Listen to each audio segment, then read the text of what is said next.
Assalamualaikum warahmatullahi wabarakatuh. Perkenalkan, saya Nurse Erni Musmilar SKEP MKEP. Saya alumni S1 Keperawatan dan S2 Keperawatan pada Fakultas Ilmu Keperawatan Universitas Andalas Padang. Saat ini, saya merupakan salah satu dosen pengajar pada program studi S1 Keperawatan Sekolah Tinggi Ilmu Kesehatan YPAK Padang. Saya merupakan bagian dari Departemen Keperawatan Jiwa Komunitas dan saya mengampu mata kuliah keperawatan komunitas yang mana ini merupakan bidang keilmuan saya. Pada kesempatan kali ini, saya akan memaparkan secara singkat tentang teknik pengajaran yang saya lakukan. Mata kuliah ini adalah mata kuliah yang saya ajarkan pada mahasiswa tingkat 3 atau mahasiswa yang berada pada semester genap. Mata kuliah keperawatan komunitas ini terdiri dari keperawatan komunitas 1 dan keperawatan komunitas 2. Mata kuliah keperawatan komunitas 1 muncul pada semester gasal dan mata kuliah keperawatan komunitas 2 muncul pada semester genap. Keperawatan komunitas ini terdiri dari keperawatan komunitas 1 dan keperawatan komunitas 2. Mata kuliah keperawatan komunitas 1 muncul pada semester gasal dan mata kuliah keperawatan komunitas 2 muncul pada semester genap. Syarat untuk mengikuti mata kuliah keperawatan komunitas 2 ini, mahasiswa terlebih dahulu harus lulus pada mata kuliah keperawatan komunitas 1. Beban SKS yang mahasiswa ambil pada mata kuliah keperawatan komunitas 1 adalah 3 SKS, di mana sebarannya 2 SKS untuk teori dan 1 SKS untuk praktikum. Sedangkan pada mata kuliah keperawatan komunitas 2, mahasiswa akan mendapatkan 4 SKS yang mana sebarannya 2 SKS untuk teori, 1 SKS praktikum, dan 1 SKS praklinik. Di mana 1 SKS praklinik ini mahasiswa akan berpraktek langsung di wilayah kerja puskesmas yang sudah ditentukan dengan penempatan praktek mahasiswa langsung kepada masyarakat untuk melakukan Wilson Survey. Deskripsi singkat mata kuliah keperawatan komunitas 2 ini adalah berfokus pada konsep dasar keperawatan kesehatan komunitas, program-program kesehatan atau kebijakan pemerintah dalam menanggulangi masalah kesehatan prioritas di Indonesia, peran dan fungsi perawat dalam menangani isu-isu terkini pada asuhan keperawatan komunitas, dan pembahasan yang terkait dengan isu dan kecenderungan masalah kesehatan komunitas dalam konteks pelayanan kesehatan utama.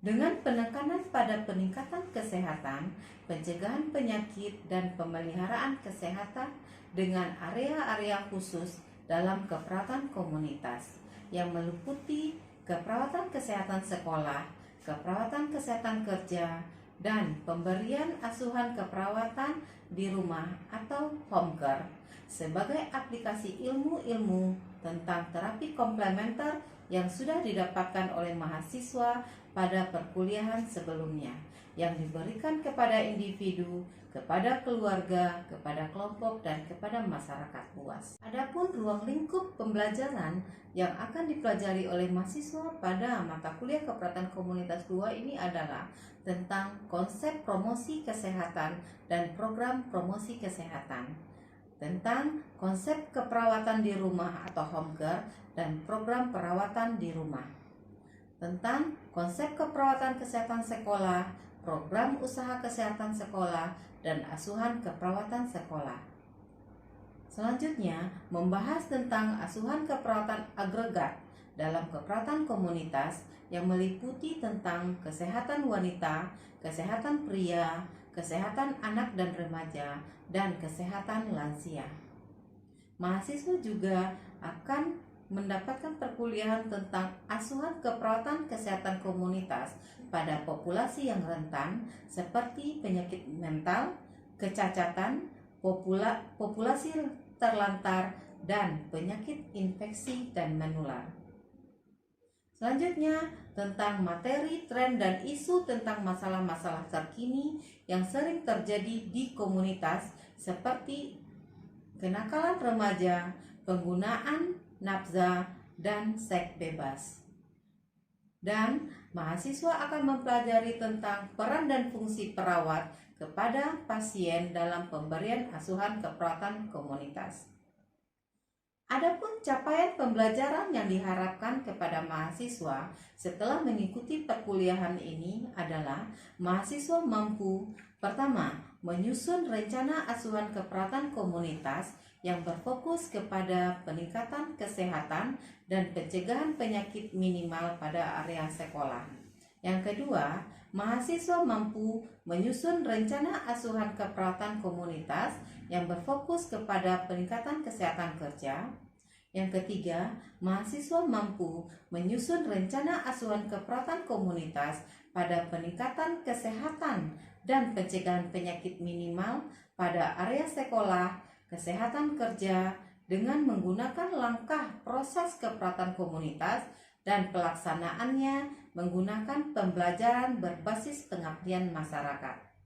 Dan yang terakhir, mahasiswa mampu mengaplikasikan asuhan keperawatan di lapangan melalui Windsor Survey, yaitu pendataan berdasarkan observasi, wawancara, dan penyebaran angket dengan pengaplikasian project-based learning dalam keperawatan komunitas. Untuk praktek praklinik, mahasiswa akan melakukan penyusunan asuhan keperawatan komunitas yang komprehensif, maka harus didasarkan kepada pertama, hasil pengkajian kepada masyarakat atau hasil Windsor Survey melalui pengamatan terhadap suatu wilayah untuk mendapatkan gambaran situasi dan keadaan suatu wilayah tersebut, yang didapatkan melalui wawancara dengan penduduk setempat, tokoh masyarakat, dan observasi lingkungan. Pada saat Windsor Survey ini, mahasiswa akan menggali secara mendalam tentang permasalahan-permasalahan yang dihadapi oleh masyarakat setempat terkait dengan masalah kesehatan pada semua lini, yaitu mulai dari ibu hamil, ibu menyusui, bayi dan balita, anak usia sekolah, anak remaja, pasangan usia subur, sampai kepada lansia, serta masalah yang ditemui pada lingkungan-lingkungan sekitar.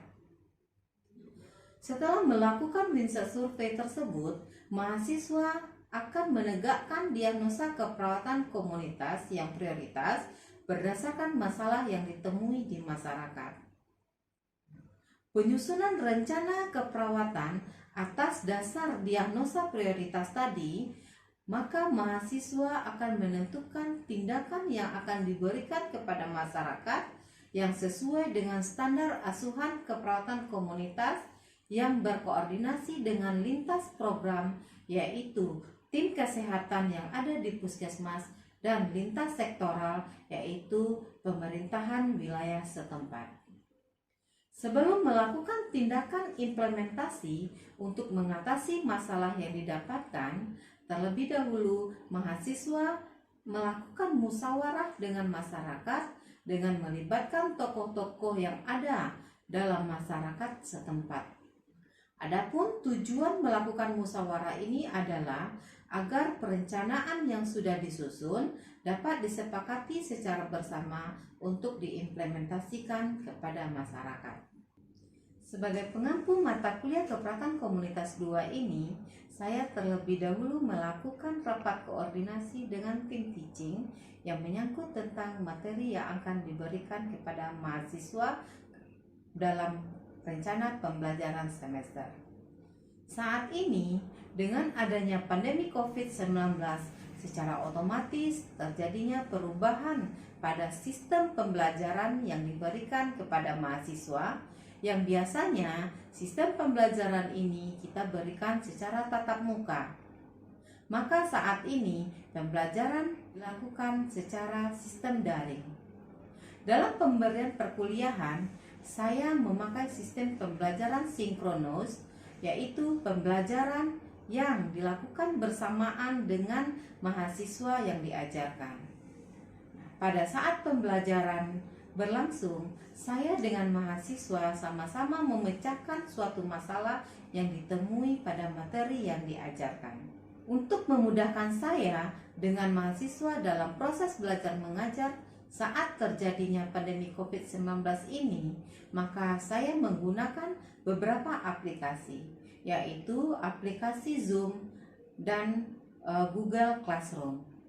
Dalam perkuliahan keperawatan komunitas 2 ini, saya memakai metode pembelajaran yang dilaksanakan yaitu secara Student Center Learning, FGD, dan Project Based Learning, yaitu dengan memberikan mahasiswa sebuah kasus yang ada di masyarakat, kemudian mahasiswa memecahkan masalah dengan melibatkan masyarakat tersebut.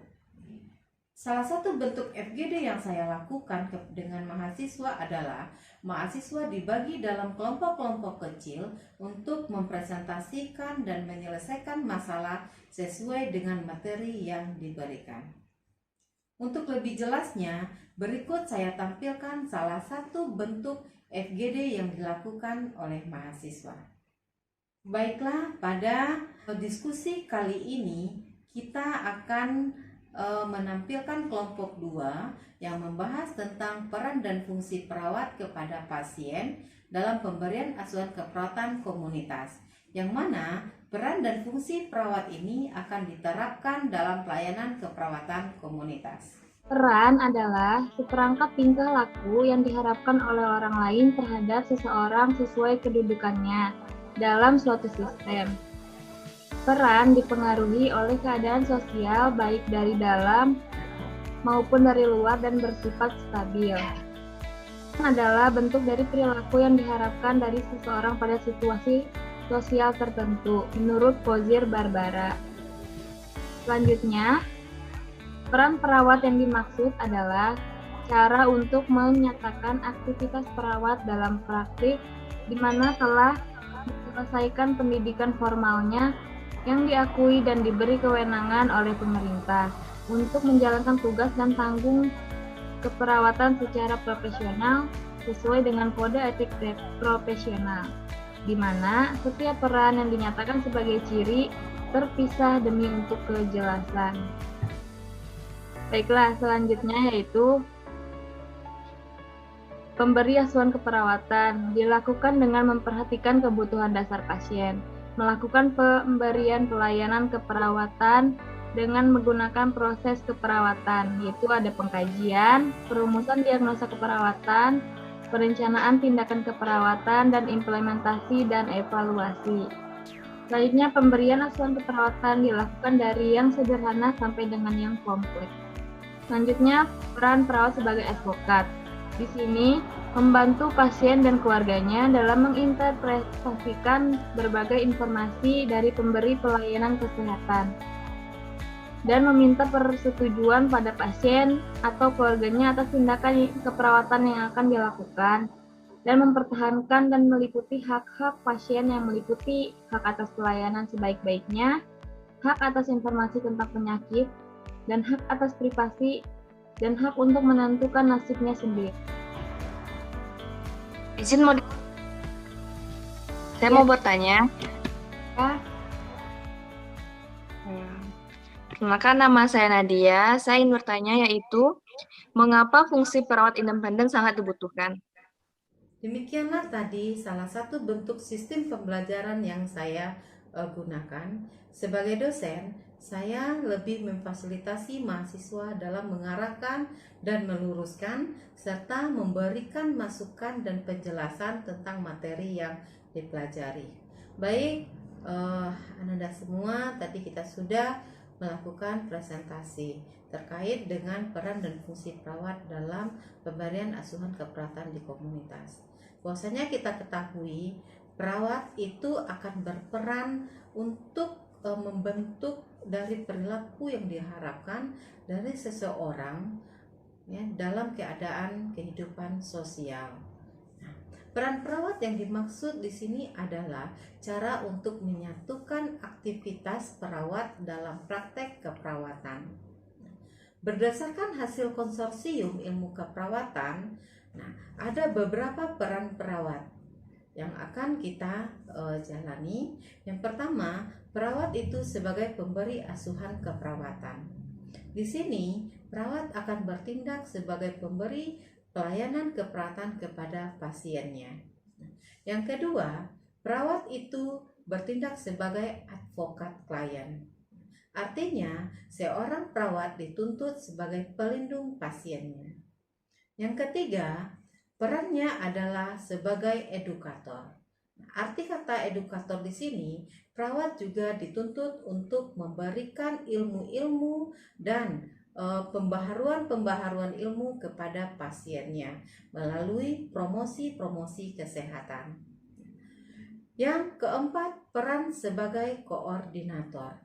Arti kata peran sebagai koordinator di sini, perawat harus melakukan koordinasi dan berkolaborasi dengan tim kesehatan lain dalam rangka perbaikan kesehatan pasiennya. Peran sebagai pembaharu. Arti kata perawat di sini harus melakukan pembaharuan ilmu keperawatan melalui teknologi terbaru, yaitu penelitian dan ilmu dan perkembangan teknologi. Di sini saya sebagai dosen akan mengevaluasi tingkat pencapaian pembelajaran mahasiswa, yaitu dengan melakukan beberapa evaluasi. Sistem evaluasi hasil belajar mahasiswa akan saya kelompokkan menjadi beberapa bagian.